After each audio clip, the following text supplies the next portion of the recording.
queste strutture, penso che le conosciate tutte, queste della Sardegna, le sue risorse naturali.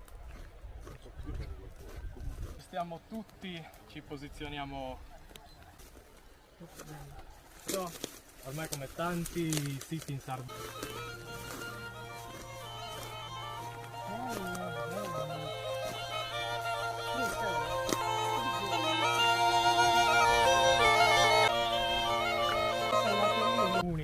Sono stati rimessi. No, venite. Ci vuole una scarpa un po' più... no, che è pericoloso per i piedi. Sta tutti quella grossa che è l'altra.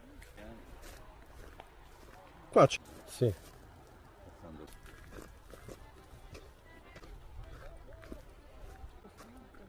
Sono passati dall'altra parte. Capanna, stanno arrivando da questa. Guardate quanti ce ne sono. Sì. Non far vedere La spiegazione. Dopo rifacciamo la spiegazione. la rientranza più interessante.